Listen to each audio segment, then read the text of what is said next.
Hello and welcome to the Scarlet Wolf podcast. This is Scarlet R, and I'm here with my co-host, Brown Wolf. and we're here to talk about all things nerdy. So, I don't see. Well, how you been doing, Brown Wolf? How's it hanging down in Pretty good. down in the I've swamp? been hanging pretty good. It's good to hear. Yeah. Just been working, not doing much. Finally got Disney Plus. Oh, you did? Yeah, because I already have Hulu free for Sprint.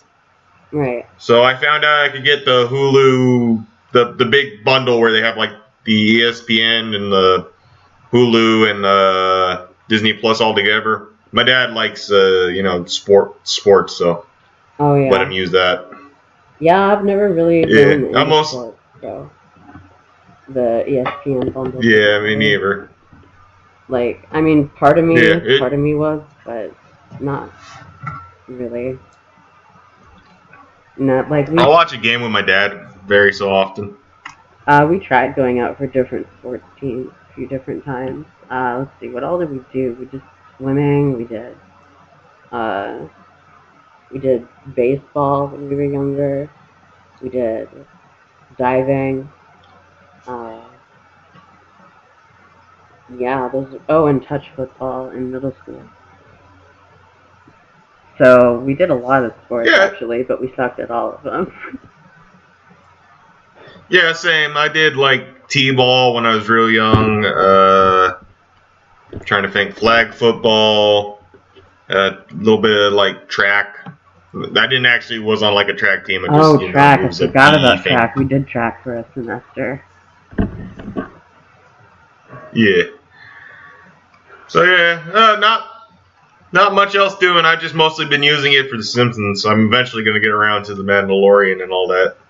Oh man, you haven't even started on The Mandalorian yet? No, I just got it a few days ago. Oh, gotcha.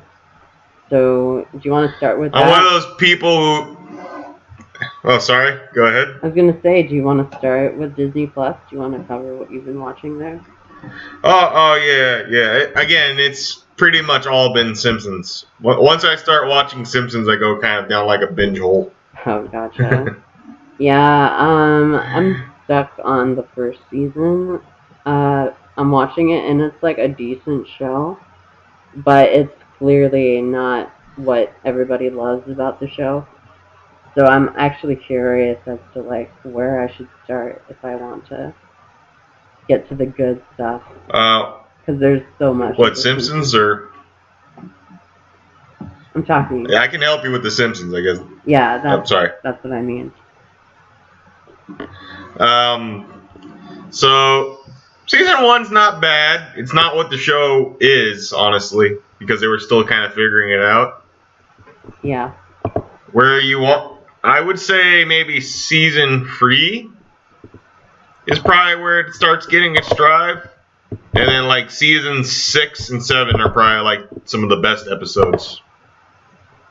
Oh, I see. Then a lot of people who are like older Simpsons fans will tell you like after season 9 it starts going downhill, which it does a bit, but there's some good gems until like 15.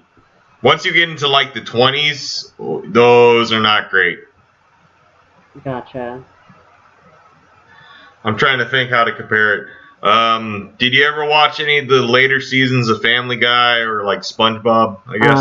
Some of the later seasons of SpongeBob, yeah, but not Family Guy. Yeah, you know how they kind of got kind of gross and just Yeah. Well, the Simpsons didn't get gross, but they're just not as good as those classic episodes, not as witty. Well, there's a term for what happens to The Simpsons, and it's named after The Simpsons, and it's called flanderization, and it's where you get characters that they start as 2-dimensional, you develop them into 3-dimensional, and then over the course of the show, they fall back down into being 2-dimensional cutouts of those 3-dimensional versions of themselves. So it's a really eerie, almost like what do you call it? uncanny valley version of the character that you've come to love. Yeah. There's a creator I follow who did a very interesting video essay on that. He's named Super Eyepatch Wolf. Yeah. And he did an, I believe it's called Zombie Simpsons. Oh, cool. I love Super Eyepatch Wolf. Yeah, it goes all into that. We're subscribed to him. He does good content. I loved his stuff on Dark Souls. I'm pretty sure that was him. Dark Souls and Depression. I think that's what he did. Those videos are really excellent and really echoed what I experienced while playing Dark Souls the first time. So I'd suggest watching those videos too, if he is the right person. I really like whoever did these videos, but I can't remember what their name was. So I need to look that up. Are they like lore videos or just like explanation videos? They were 2 video essays on Dark Souls and how like working through depression is like playing Dark Souls because everything seems impossible. And you know, things are really stacked against you. But if you work through it, you can still come out on top, or at least cope with the given circumstances that you're living in.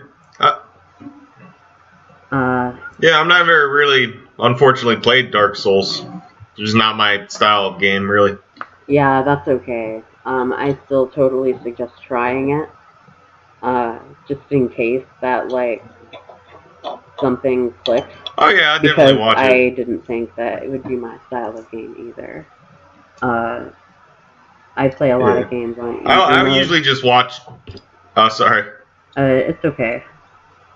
So, what were you saying? You usually just watch? I was just saying I watch a lot of video essays online. I really like documentaries of any sort. Yeah, video essays are seriously like an underrated art form. I think it's really cool that we got to see the beginning of them, the genesis of the video essay, in, you know, all of the video essay people who started it back on YouTube. In the oddies. I think the earliest one I know of is the Gaming Historian. Yeah, I haven't heard of him or them. I don't know. He does mostly retro stuff. Yeah.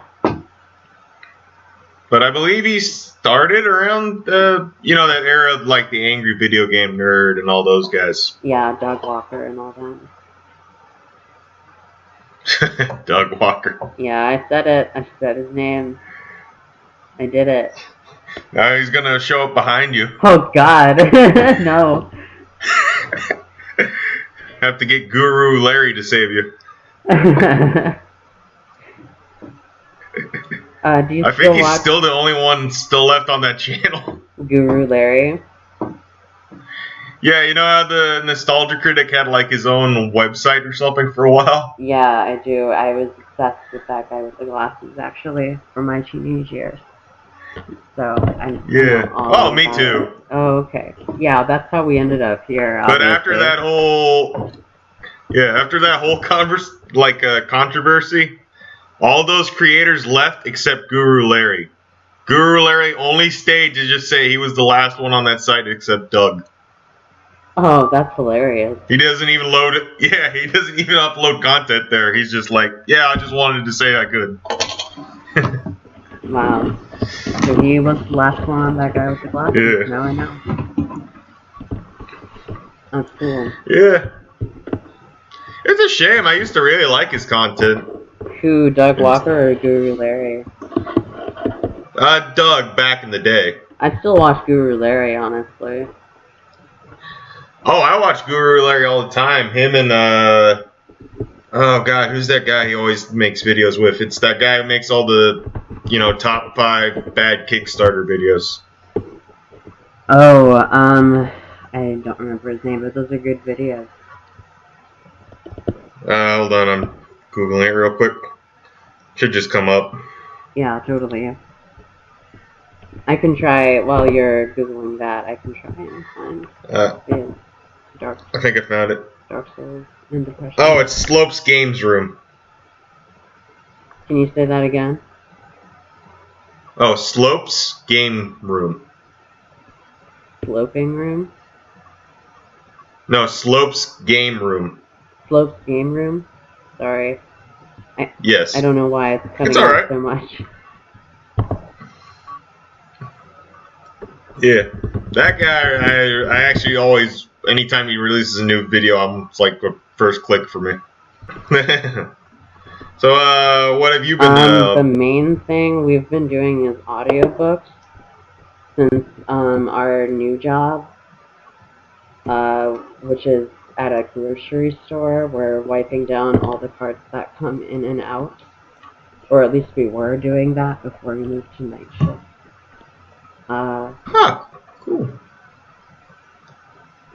Yeah, I've always wanted to get into audiobooks. I usually like devour podcasts in the kitchen. Yeah, I mean, audiobooks are just the next level of that, you know? Like, it does get kind of old after a while. Like, we would listen to about an hour of an audiobook and then switch to Dice Funk or listen to an album of music. So we got through a lot of different stuff. Actually, way before the movie came out, I listened to the first few chapters of Ready Player One, on like Amazon or something. Yeah. And I actually got the book because of the audiobook. How was that? Oh, it was really good. I find the book is way better than the movie. Oh, sorry? Oh, I was just pointing out that, yeah, it was clearly good enough that you got the book. I wasn't paying attention there.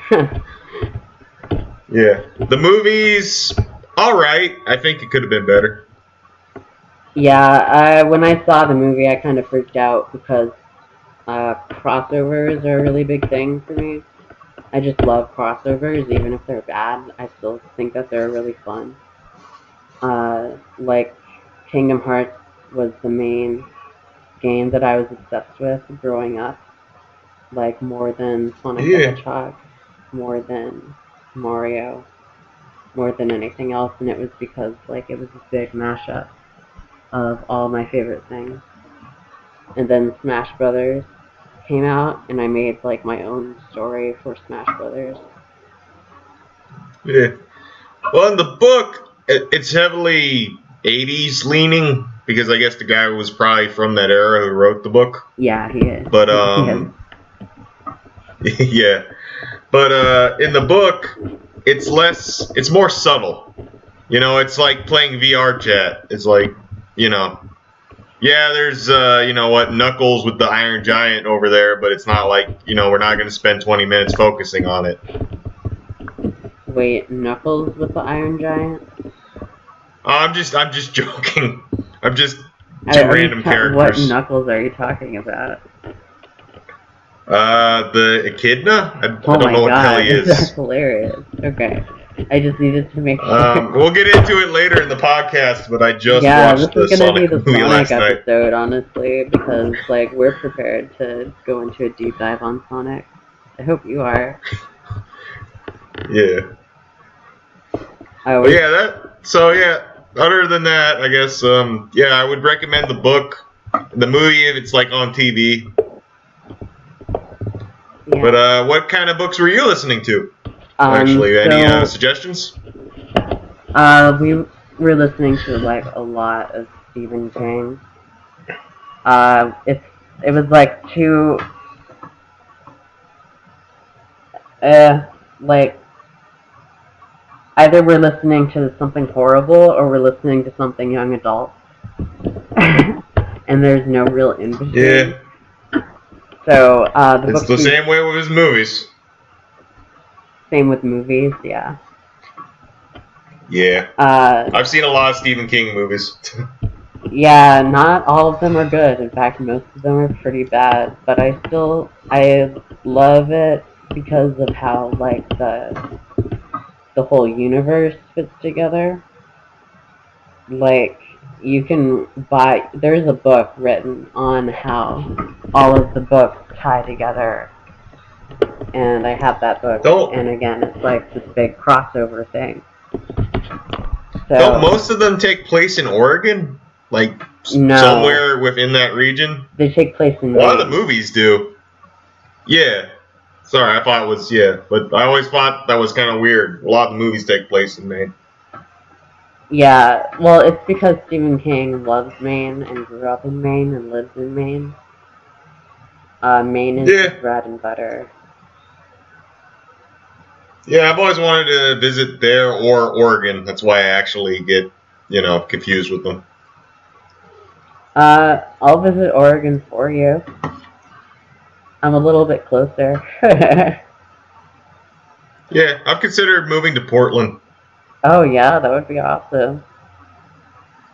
Yeah, it's just an older scene where I live. I don't want to give too many personal details, but where I live is a huge retirement community, basically.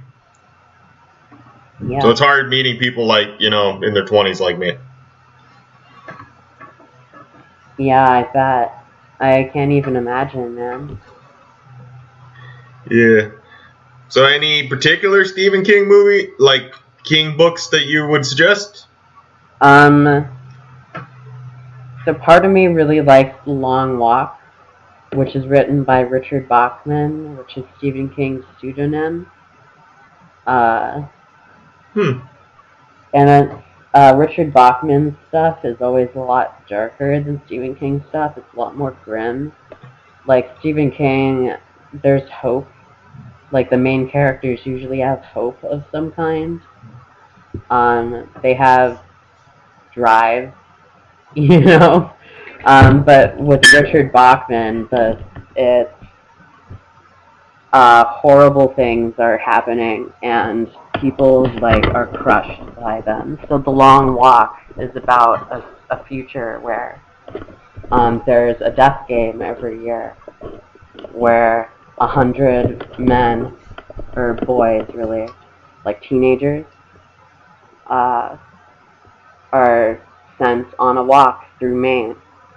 And if you drop below a certain, miles per hour, you get a warning. And if you get 3 warnings, you get shot in the head. Dang. So it's a really grim, just you get to live through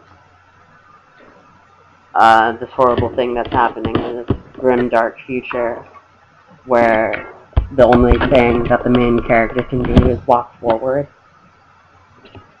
And I think that's fascinating that, the main character has absolutely no agency, and yet Stephen King was able to write an entire story around it. Yeah, I'll have to check it out. So, I'm surprised that one never got made into a movie, as far as I know. That sounds a lot like Hunger Games. They're trying to. Frank Darabont, the guy who directed, I really hope I got his name right.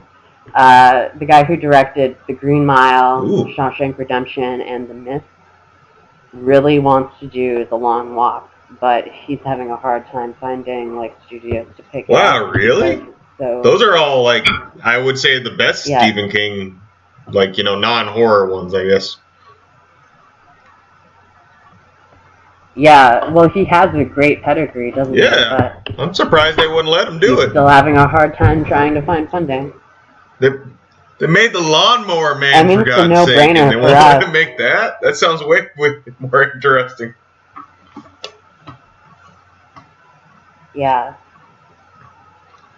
I wonder how it would be filmed, how would they have the actors, walk for so long without they themselves starting to, break under the mental strain. There's some older... How long it takes are we There's talking? some older movies from, the 50s and 60s like that. About, soldiers just marching, for the desert or I can't remember what they're called, but I have seen movies where it's like basically like almost a death march, or like a march for survival. Yeah, you're totally right, and that is what it is. It is a march for survival, except like, only one person gets to come out on top in the long walk, and they get the prize, which is not really, you're not really told what the prize is. You just kind of assume that like it's everything that you want. Yeah. I always wondered if some of the worst Anyway. Stephen King movies are, as bad in the books. The Tommyknockers is pretty terrible. Okay. Or is that the is one? Is Tommyknockers the same thing as the Langoliers? No, it's not. Tommyknockers. I don't remember enough. That one I probably haven't seen. The one I always think of it. But the Langoliers is the one I always wonder about because it's like, this is so weird. I wonder if it works better in a book. Yeah, I can't tell you. I haven't read that one yet. Yeah. The movie's bizarre. Dreamcatcher works better as a book. Yeah, I think I've seen Dream. Pet Cemetery works better as a book. Sorry, I feel like I keep interrupting you. Man. Alright, let's hug it out. Bro hug. Yeah. We just did a hug across the country. Yeah. You couldn't see it, but it happened. Ooh. I shot out of my house. Sorry, my computer just tried to go to sleep on me. I'll edit this out. Yeah, you probably should. I'm going insane. So, what's the other? All right. So that wasn't the only book. What's the other book? Well, we read 3 others. So we also read Firestarter, which is another Stephen King book. I like that movie actually. It's one that people don't really. Oh, you saw the movie? I'm so jealous. Yeah, it's good. It's the one I think it is. It's about a little girl, right? And their parents like spontaneous combust. Yeah. And then she could start fires. Yeah, that's it. That's totally it. Firestarter, yeah, I really like Charlie. He's a great character. Like there's a part in the beginning where she uses her psychic powers to get coins out of all of the payphones. And it was just the cutest thing ever because she was like, she's doing a very illegal thing, but it's for her daddy. And the relationship between her and her dad is just so adorable. And then that's juxtaposed against like the horrible things that the United States government is doing to this family. Yeah. And how they're hunting them down. So you really root for the characters in this, and it sets up Firestarter sets up the shop, which is an important fixture in the Stephen King universe, which they're just a branch of the United States government that does science fiction stuff, like looking into supernatural phenomena and containing it. And they usually show up in Stephen King's more science fiction-y things. Like, they don't show up in It to help contain the clown, but they do show up in Dreamcatcher to help contain the aliens. That's spoilers for Dreamcatcher, but most people don't care about Dreamcatcher. So, I'm not going to either. Yeah. I shouldn't say that. Dreamcatcher is alright. It sounds familiar to one I've seen, but like a movie I've seen of some. The one in the snow in the cabin with the shit movie? No, okay, it's not what I. Because that's what they call No, it's a different one with aliens. Okay. It's a. No, I'm curious. I can describe the movie. I just don't know what it's called. There is a Native American man who has a plate in his head from some injury he had in like a war. And the town uncovers something like buried in the forest. and it turns out to be like a long crashed alien ship. But the thing is, the aliens wake up from that, and they start controlling the town people, like just through hypnosis. And the man is the only one who can like do anything because the metal plate blocks their waves. So kind of like that old cliche of the tinfoil hat. Isn't this a Stephen King? As far as I know, it's been years since I've seen it. I'll try Googling it. It sounds vaguely familiar, but it's gonna be really funny if that's what the Tommyknockers is, because I don't. It might be. I don't remember what Tommyknockers is. You know, I have the book on the shelf. Do you mind? Yeah, go ahead. I'm gonna try Googling this. Yeah. Because maybe it's the Tommyknockers. Okay, well here's the Langoliers. It might be. Oh, the Langoliers is the one on the plane. Yeah, that's the one I was talking about. That's insane. Yeah, and then... It might be I just want to know if there's a Tommyknockers movie. I see the actor. Yeah, I think it is the Tommyknockers. I did not know that's what it was called. Oh God, I haven't seen these aliens in years. Okay. Yeah, that's it. I found the guy I was even talking about. Oh, that's awesome. Dude, I posted. Alright, well, mystery solved. I'm going to put the book back. I tried. The book I'm looking at is called The Complete Stephen King Universe. And like I said, it gives you an outline on how all the different stories are connected by like characters and themes and places. Like Derry, Maine shows up in a lot of Stephen King books. Salem's Lot shows up a few times.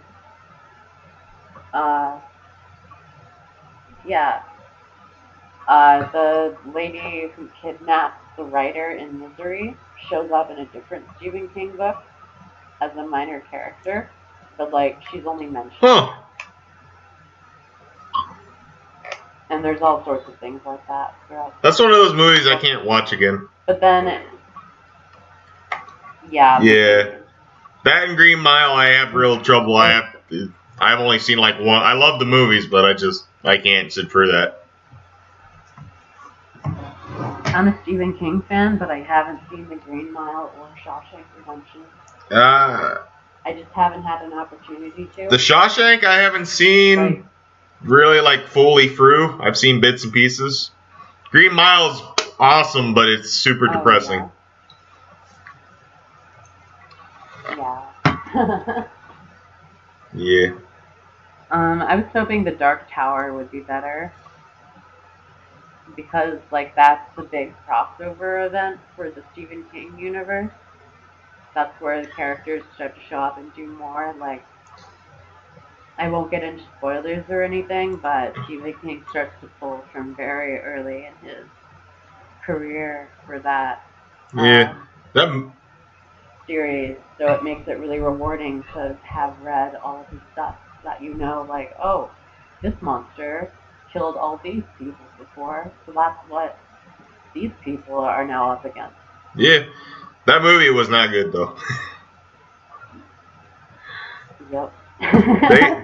Actually, you know what?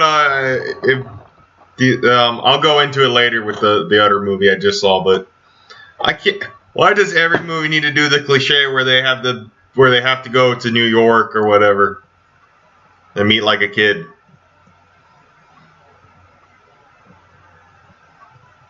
I don't know. The story was written before that was more of a trope. Especially like in the 90s, for example.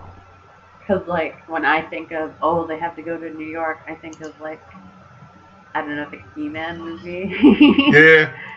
Isn't that one where I've heard of it. I've never seen it. They go to the real world. Yeah. But they go to the real world and it's completely normal. Yeah. But like a bunch of movies from the 90s. They still do it though. Just do it in their world, or just make it in a world. You don't have to bring them to New York. They're doing that with the Monster Hunter movie. Wait, really? So the guy who made those Resident Evil movies, and it's his wife again. Yeah, that's what they're doing. There's a kid that gets sucked in the Monster Hunter world, and then they get sucked into New York.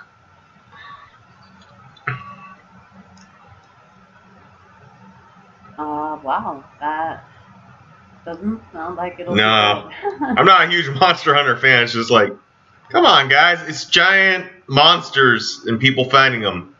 You can do that.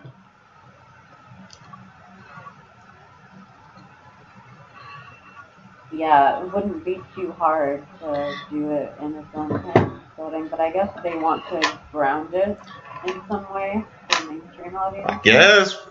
Or maybe they just think it looked really cool to have giant monsters in New York City. I thought like Kong Skull Island was pretty to cool. Have giant monsters in New York City. And that was pretty much like a fantasy island.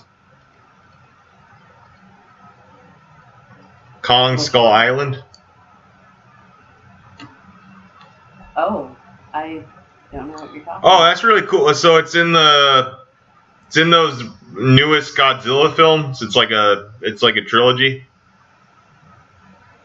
Oh, yeah. I always meant to see those.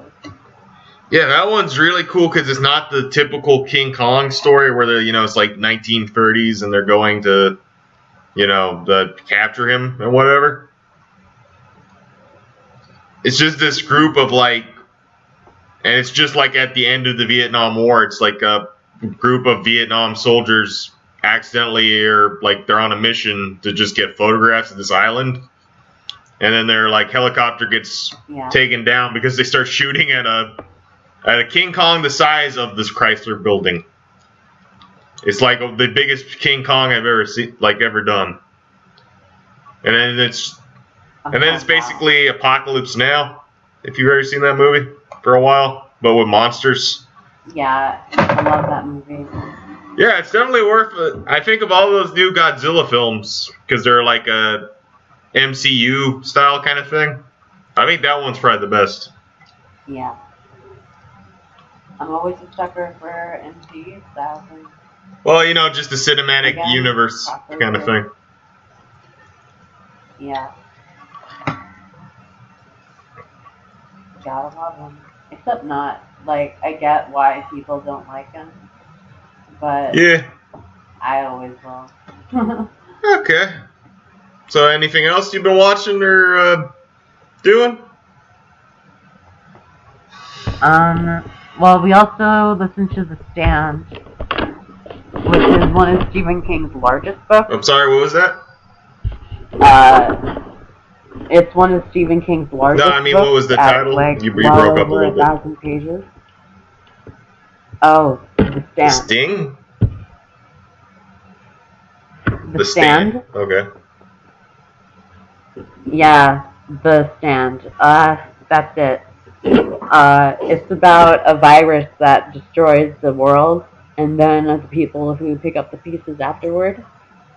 And then God, basically shows up and does stuff.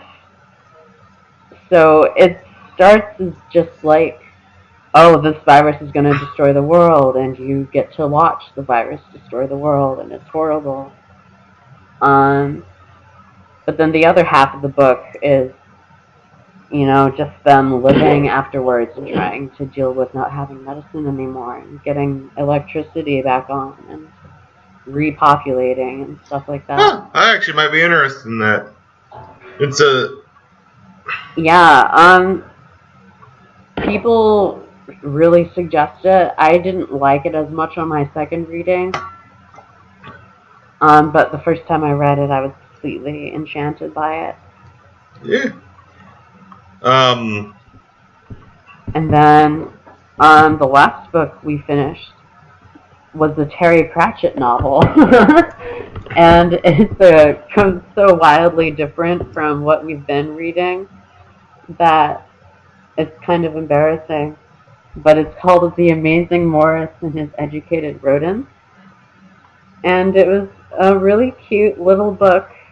It's Terry Pratchett. Do you know who Terry Pratchett is? I'm not familiar, unfortunately.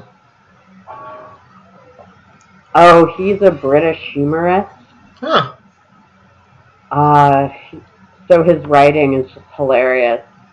And this book is like a parody of Pied Piper myths. Huh. So instead of like the Pied Piper going around, it's this kid called Keith, and the actual leader is this cat named Morris, who has these. I can't get my thinking straight. I'm trying to remember all what it was about, but it was really short. And a lot of the humor was like funny in the moment, but not exactly quotable because of its interactions between these well-drawn characters. Like, it sounds really silly and childish enough because it is like a kid's book, but there was still enough there to keep an adult entertained. Yeah. The plot is kind of hard to explain. Basically, they go from town to town, like using the smart rats as decoy rats, and then Keith plays them out of town, and then they make money that way. And then the daughter of the Grimm brothers, or sisters in this universe, discovers them and wants to write a story about them or something like that. Oh, that's cool. So then a bunch of other fairy tale characters start to show up, and yeah, it sounds interesting. Yeah, it's a cute little book. I totally suggest it. A much lighter reading than The Long Walk. Okay. Do you want to get into Sonic? Yeah, we probably should. We've been going for a while, haven't we? Yeah, you're going a little long. Okay. So, have you seen it yet? Or you're planning on renting it, right? I'm going to rent it, and then I'll talk about it on the next episode. I just wasn't able to. Okay, I'll try. Real life got in the way, unfortunately. Yeah, I'll try to keep it as spoiler-free then. It's not like there's anything major to spoil, but...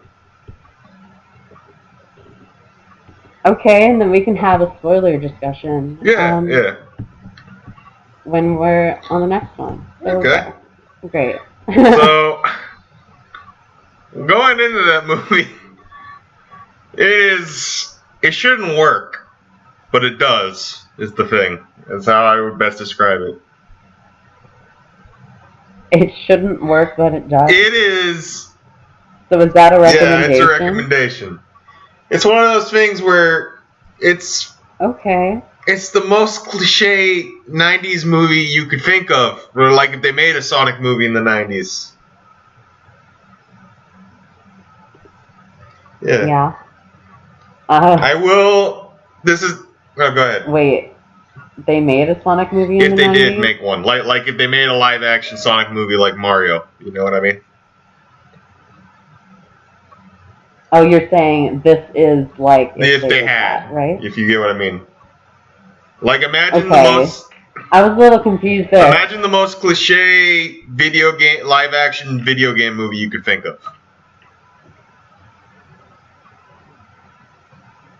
Yeah.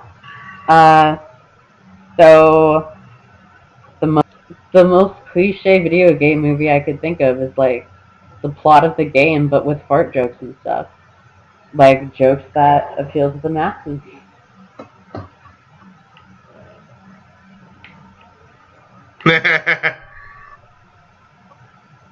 Not a nice Sonic. Thankfully, only one fart joke.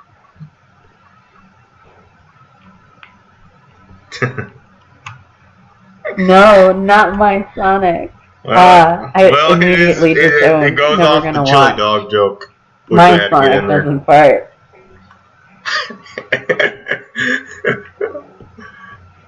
There's your title right there. My Sonic doesn't fart. Yeah, yeah. There's a bunch of weird.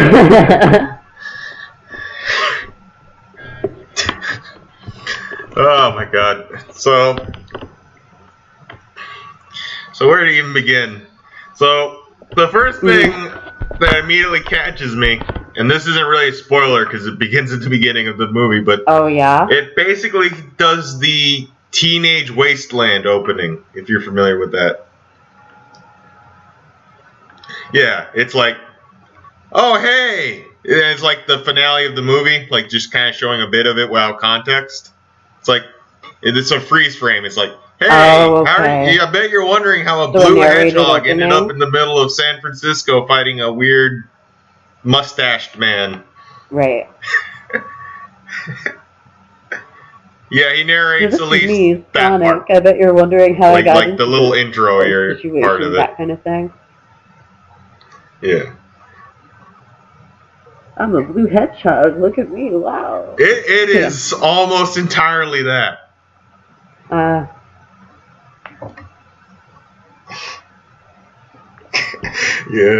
Oh, the really hard thing for me during this movie, and I actually I should have looked this up before I started, but I'm 98% certain this is true. Oh, yeah? But I think the voice actor for Sonic is the same guy who voices Dewey Duck in the new DuckTales. Oh, I forgot I can't Google anything. So all I can steer, they're very similar characters, so all I can hear is Dewey Duck. That's what you meant when you said in the I'll Google it real quick, but I'm almost certain. All I hear is Dewey Duck. The voice is so distinctive.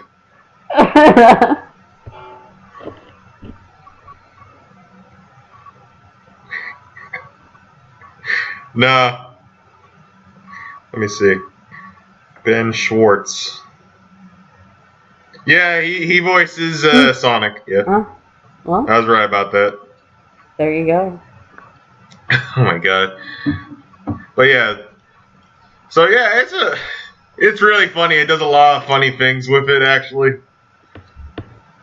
So one of my favorite characters they have in there, and it's just for the joke of and I won't spoil what the joke is, but they have a character that everyone thinks is crazy, that Sonic kind of torments. Oh, okay. That has the best internet meme reference I've seen in the video game movie. Is it? It's a Sonic meme, okay. It's a Sonic meme. I hope I'll get it. Yes, he does floss. I talk a big game as a Sonic fan. It's a Sonic. It's a pretty old Sonic meme. I still have a fun spot in my heart for him, but I'm also out of touch with the mainstream Sonic fandom because I haven't played Sonic Adventure. I'm an old school Sonic fan.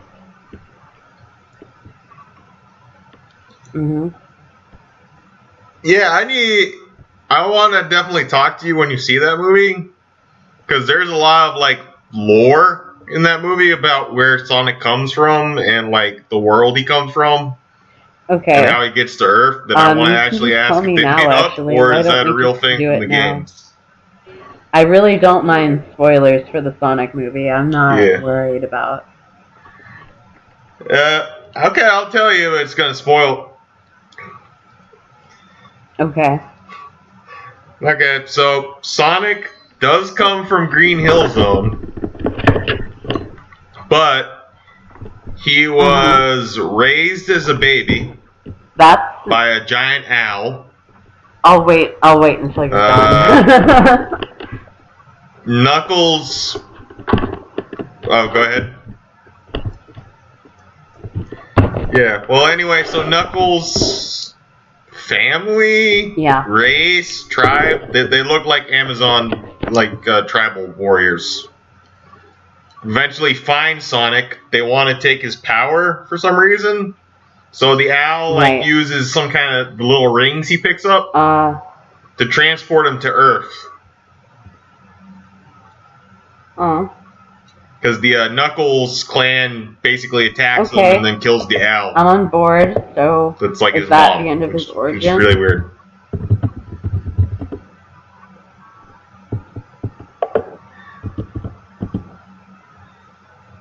Yeah, as far as in the movie, that's the end of his origin. She gave him a bag of rings, and he just if he ever needs to escape because people are hunting him for his power, he can just use the rings to travel through other worlds or something. Well, it's extremely different from his Yeah.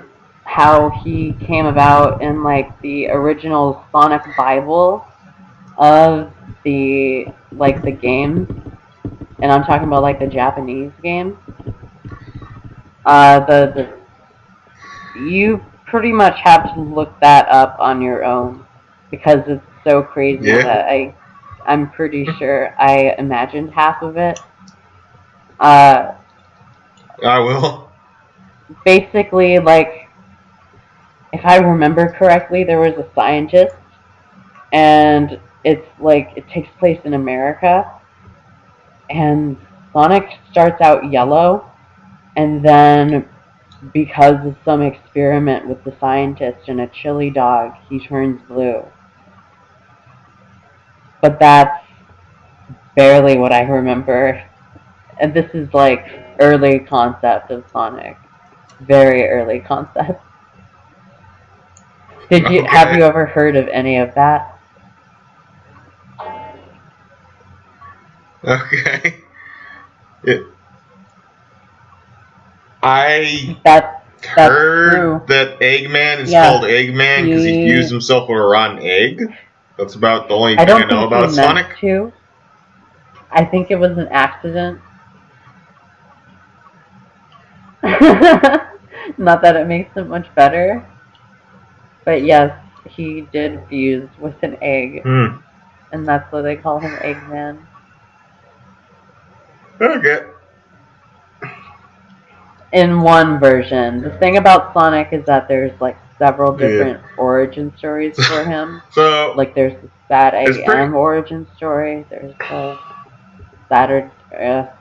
Sonic Adventure story or origin. There's, like I said, the original Sonic the Hedgehog. Yeah, one in the movie is clearly. So I'm pretty sure this is an original completely story then, like an origin which story. I think is a good choice. Just because Sonic has never been that great at lore. There was only one time when it was good at lore, and that was with the Archie comics, and even then it wasn't that great. Oh man, I'm going to burn my house down with all these horrible comments about Sonic shit. The Sonic fans are going to come out in droves.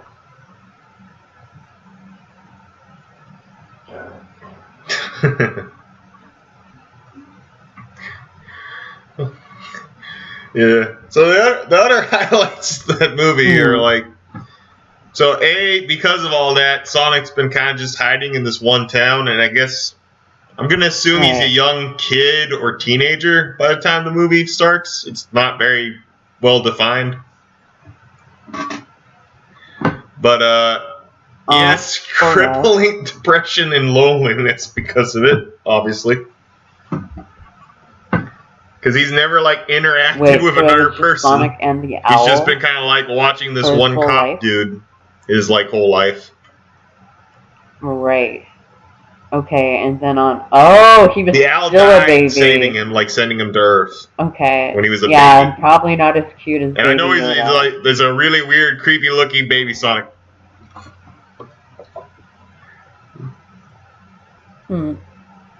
No, not as. I can't even imagine what the original design must have looked like.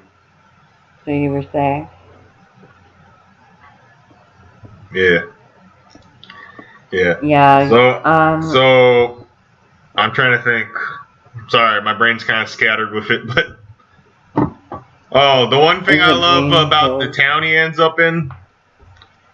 Guess the name of the town. Yeah, that's pretty bad. that's fun bad though, not like, you know what I mean. Yeah.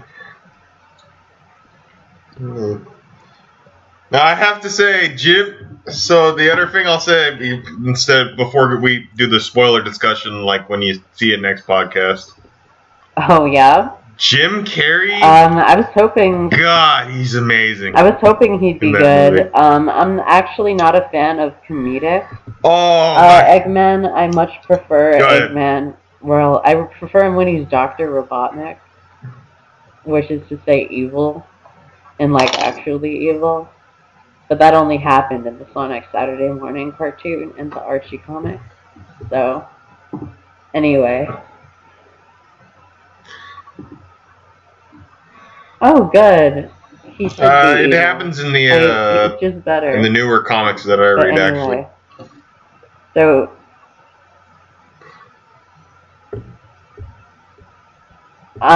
he's probably one of my favorite Saturday morning kids show villains of all time. Cartoon. Like, he straight up destroys people.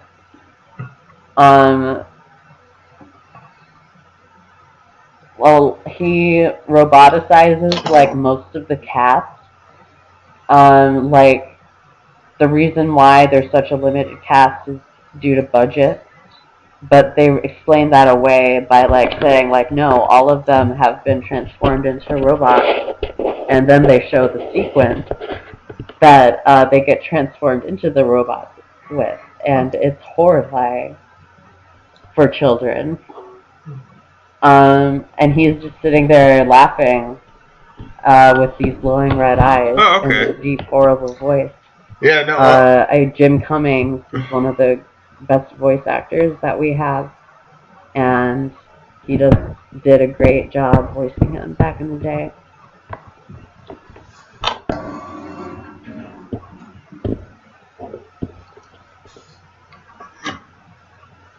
Yeah, in that comic, man, he's for like a dude named Eggman, he's I'm trying to think. Like, I don't want to say Hitler, but yeah, my God, he does like some straight really up bad shit pushes the in that. boundaries It's of like what as much as you can get away with in a and the reason why they get away with comic. it is because these aren't human characters. Like, if these were human rebels, then all of the, torture would be. And I refer to, like, the transformation as torture because it looks horrific and painful. But they get away with it because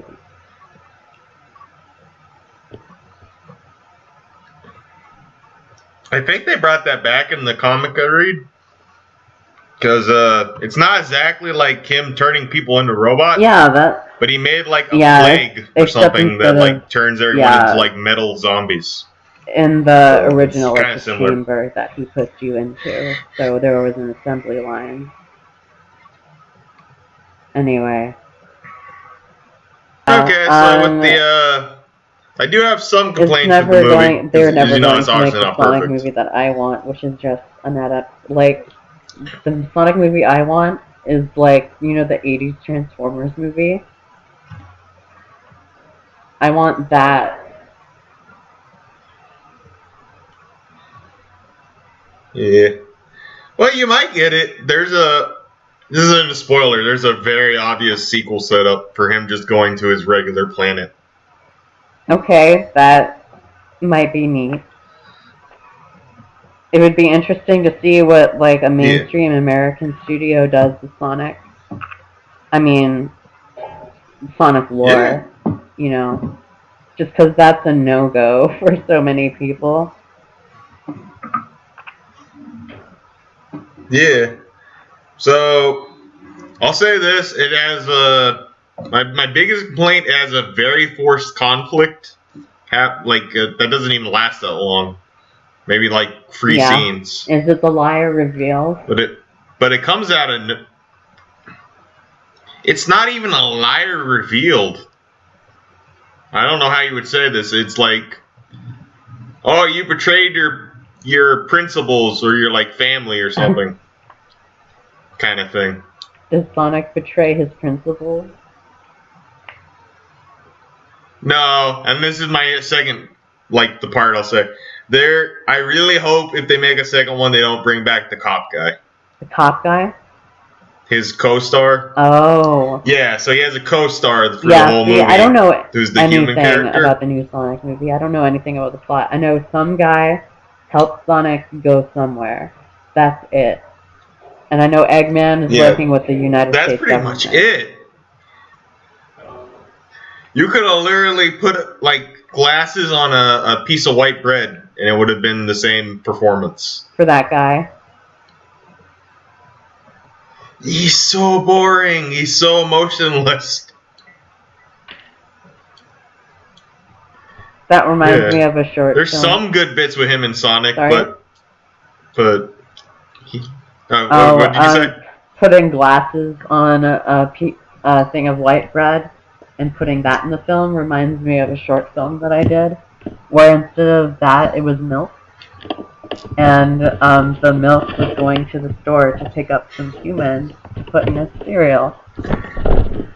And I'll go ahead and link it to you because it's actually a really cute little short film that we did back in the day.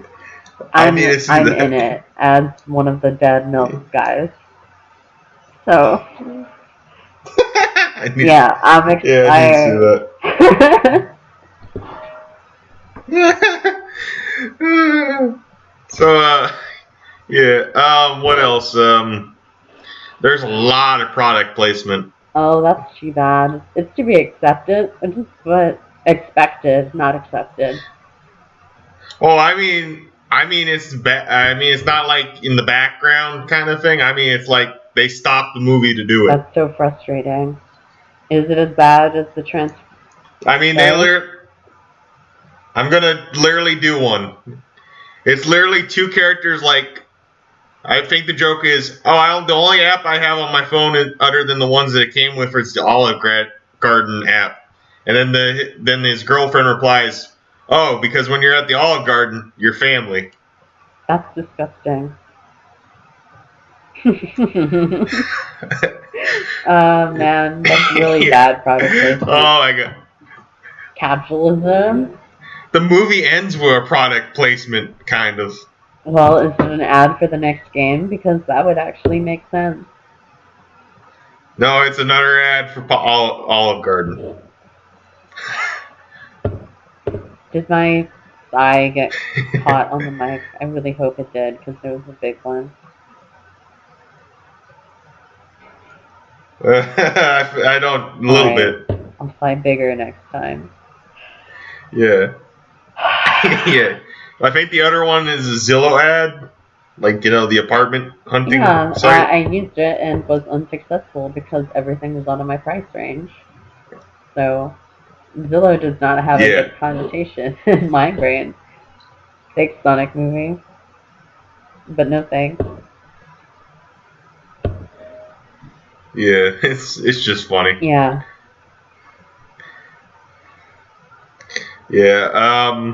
Other than that, I think it's pretty good. They wrap up the only kind of like interesting story beat with the human guy. Mm-hmm. In kind of like a weird way. I don't think would actually, like, even for a kids movie, it doesn't make sense really. Gotcha. Yeah. Do things wrap up too quickly, or? Yeah, it's just not like, it's like something that's not addressed. Oh. I'm nodding. Yeah, it's like they kind of brush it off. They literally brush it off with the product placement, is all I'll say. Oh, that sucks. So they cut from, here's something that the audience is curious about. Ooh, why don't we buy this thing? That's great. Yeah.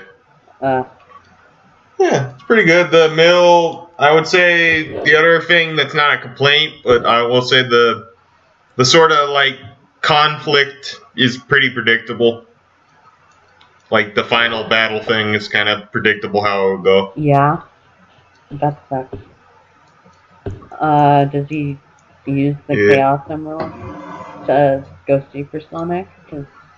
Really? They made a Sonic movie and there's no Supersonic? That's like a DBZ movie. I mean, I guess it's kind of spoiler, but Sonic can charge up is his big deal in that movie. It's not the same. It's not the same. Not my Sonic. Apparently, I know it from the game, so I don't know if it's a different move or not. He can run really fast, but the reason people even figure out he's on Earth is that he can charge up, and then I guess later in the movie he figures out he can use that to attack people doing the ball thing he does spin attack in the games. Yeah, that's the big attack he figures out in the movie. Okay, that's fine. That's serviceable. It works. It sounds like it's a decent movie, and it sounds like I'll have a decent time watching it. Yeah. I mean, I know not everyone's and I'm not always the hugest fan of Jim Carrey, but Jim Carrey really, it's not even super goofy. It is goofy, but not as much as you think. It's not like The Mask. But just his performance, I would love to see him. I just want to see a movie with him and Sonic, honestly. Oh, is that all you wanted from this? Yeah, all the interactions he has with Sonic, and that is just really good. That's probably the best parts of the movie. Okay, it's good that happened. It's something to look forward to, and maybe it'll be enough to carry me through the rest of the movie. I don't know. I think you'll like it. I know I'm talking a lot of how generic it is and stuff, but once you watch it, there's a lot of funny stuff in there. So the humor is good? Yeah, I mean, there's some stupid jokes. Like I said, I can't tell if Sonic's supposed to be like a kid or a teenager, or just doesn't know how to socially interact, but he can be a little annoying sometimes. Right. Yeah, he's usually a teenager. Or in his 20s. I would assume he's a teenager. It's just hard to tell. But yeah, Sonic is one of those characters that can extremely easily be annoying. It's amazing that they were able to get it off the ground at all, considering the horrible choice that they almost made. Oh, if they had done that, it would have been really bad. Because there's other Sonic characters that show up. Like, the Knuckles things look pretty much like Knuckles with masks. Again, I don't know much about the backstory of him. Echidnas. Yeah, but I'm assuming in the original format they could have looked really racist. Because it's like tribal-looking stuff. Yeah, the Echidnas in the comics are tribal and have they have their own culture and everything that's separate from the Mobians, which is the main Sonic cast, where Sonic, Tails, Princess Sally, and all them. They're the Mobians. There's one other character that kind of shows up at the very end. Okay. That I think would have looked really bad if they had done the original design. Okay. Can I guess who it is? Yeah, you can probably guess who it is. Yeah, it's Tails. You have to wait until it's like the stinger. That's awesome. I'm glad that they brought Tails into the Sonic movie. Yeah. And they actually do make Eggman also at the end kind of look like Eggman, except he's not fat. Huh. Yeah, because throughout the movie, he doesn't quite look like that character. But I can see him after that movie. Why? It makes sense, honestly. Cool. Looking forward to seeing it. Yeah, I definitely recommend it. It's good renting. It's a good rental. I think Detective Pikachu is a better video game movie, though. I still have yet to see either, unfortunately. So. Ooh, yeah, I'd really recommend Detective Pikachu. I recommend playing video games.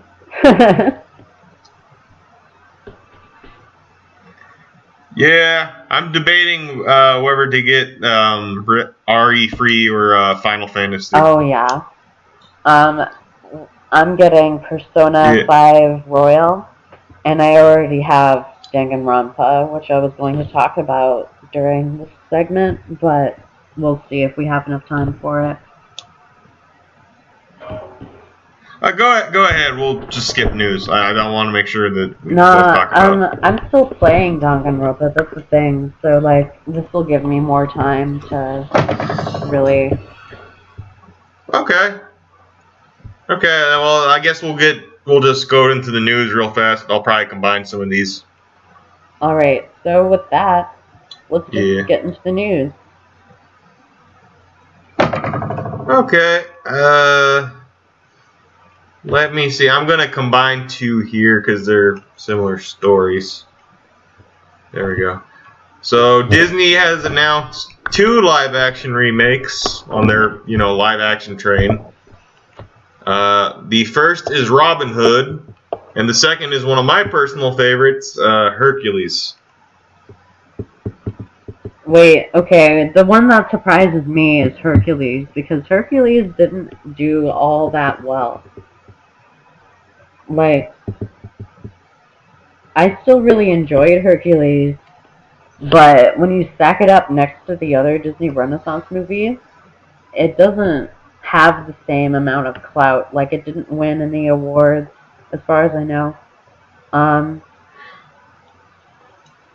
Well, they're remaking literally everything. I mean, they're remaking Black Cauldron. They're remaking the Black Cauldron? That's crazy. Yeah.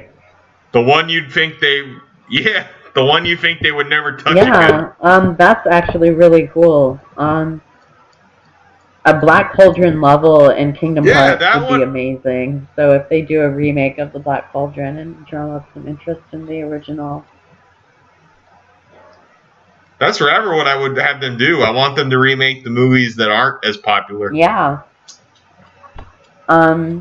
That being said, the Disney remakes haven't been good, unfortunately. I've watched a bunch of them, and I really gave them a shot, but they're not good. They're just not put together as well. Yeah, I'm pretty sure the Hercules is going to be really bad. Because I do have I don't know why, just when I was a kid, I really liked Hercules. Hercules and Aladdin were my 2 favorites. Yeah. Those are, the more adventurous ones. They got the 2 Saturday morning shows. I'm surprised aren't on Disney Plus. Yeah. But yeah, I'm surprised at that too. I remember liking those. I think they even crossed over. Several times, I think. I think it's because they just straight up share a universe. And then there were references to DuckTales and shit, too. So. Yeah. Oh, well, I won't go into what I was watching, but that season 3 of DuckTales has been really going hard on that Disney afternoon crossover stuff. Oh, really? That's awesome to hear. I almost don't want to. Actually, just tell me. Who do they cross over with? Okay, so Goofy from Goof Troop.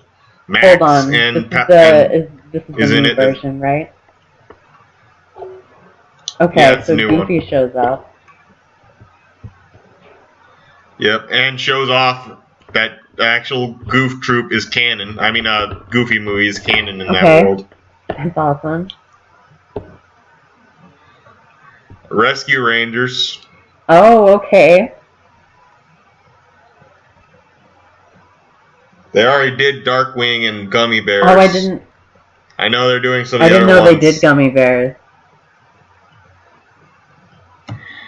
They're referenced. They're not directly in the show. It's not like but Sunny Gummy shows highly up referenced. and goes, and I don't know.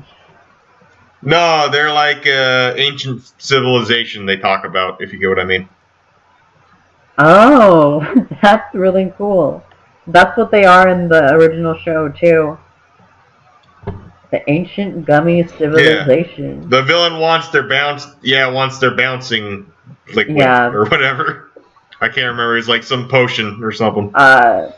Gummy berry juice. That's what they call it. Yeah. Yeah, I know my Disney.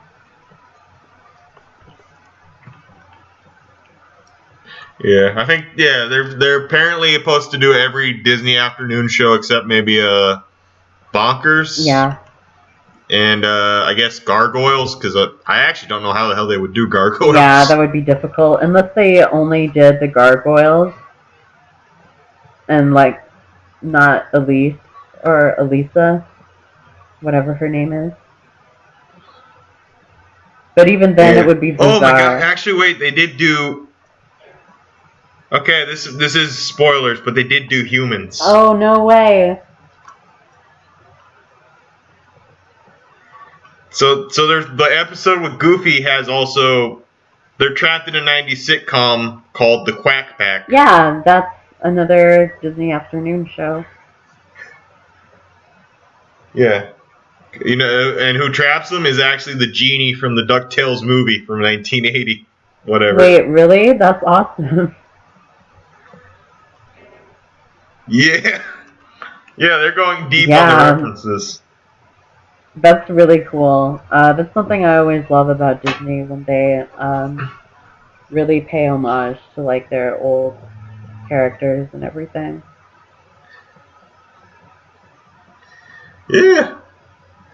So not too much else on those. Story, since I think we've. Okay, so the big one that's been going around is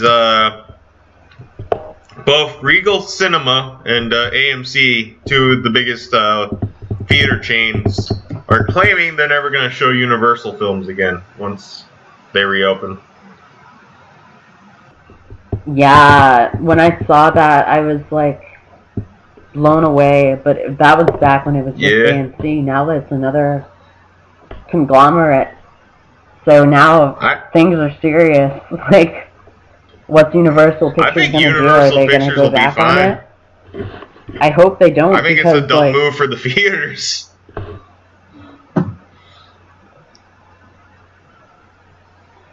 Yeah. I think they'll just release everything digitally. Yeah, I mean, they're taking their ball and going home. Universal has so many, like, big money-making pictures.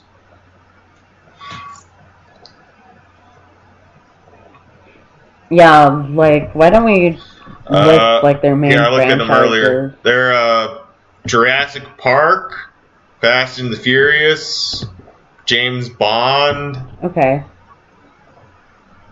Oh, what? Yeah, a bunch of other stuff, too. Okay. Well, Fast and the Furious, that's one of the big ones.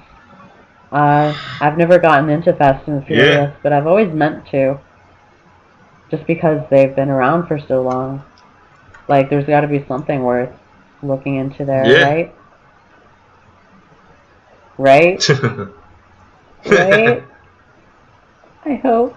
Yeah, but I think honestly, it's just gonna push movie like these companies to just release everything digitally. I don't think the theaters can afford, because especially AMC, I know they were going bankrupt before this.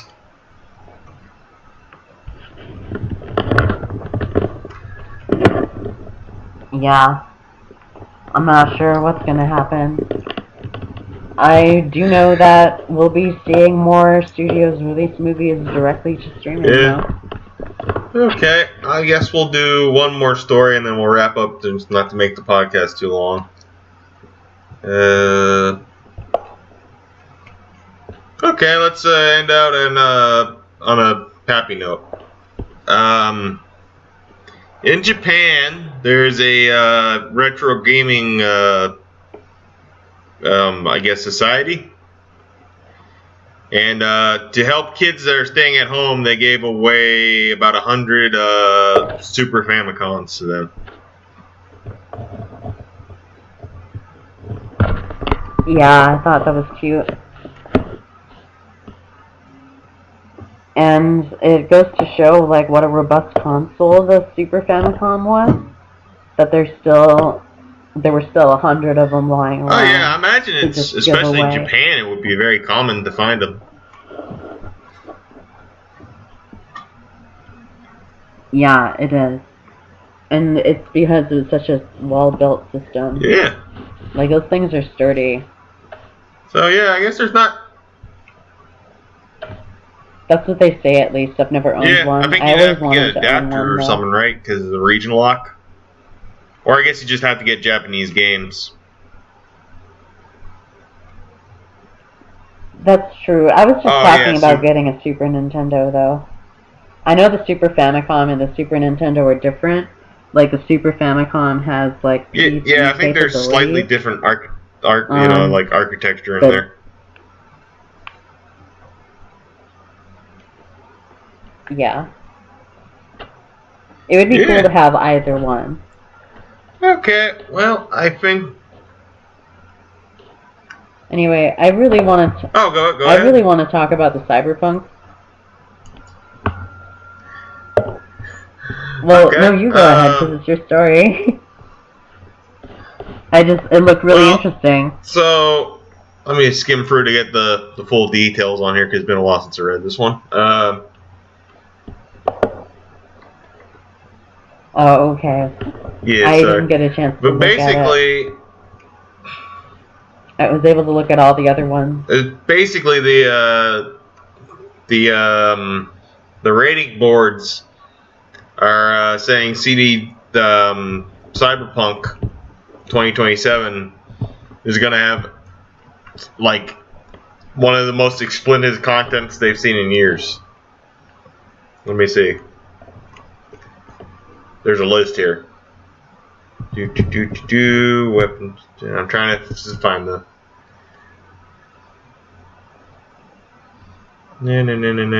Lots of nudity, sexual relationships, suicide, cruelty, drug use, mutilation.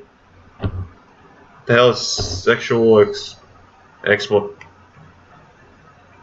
Yeah, it looks like it's not shying away from the really dark aspects of the genre, which is to say that, like, it portrays real life, but is cyberpunk. It's a commentary.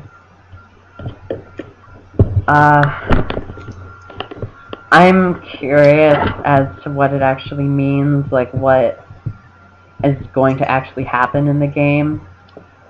How much is going to really push the envelope as far as what can be portrayed in games. Yeah, I can't wait for it to come out. I'm excited for it. It looks like, not just because of the violence. I just think it'll be really good. But it looks like a really great game. I'm pumped for the story, but I don't know anything about the story. I just know that it's supposed to be really good. But I keep myself in the dark so I'm not spoiled most of the time.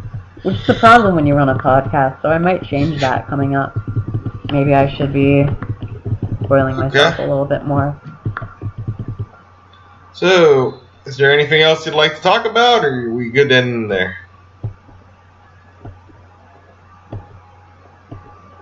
Well, I'll save Danganronpa for next time. Or however you pronounce it. I have a lot to talk about with that game in terms of, like, representation and... so next episode will be like a little spoiler cast with Sonic, and then I guess we'll like a long discussion about Danganronpa. Hopefully I'm pronouncing that right. Oh, I'm sorry. I apologize. Danganronpa? I don't know. I don't know. I can't pronounce it either. It's such a weird series, and I'm only getting started, but I'm so conflicted about it. You'll just have to see. Okay. Well, thanks everyone for watching, and we will see you next time. Yeah, thanks again. It's viewers that keep us going. So, see ya.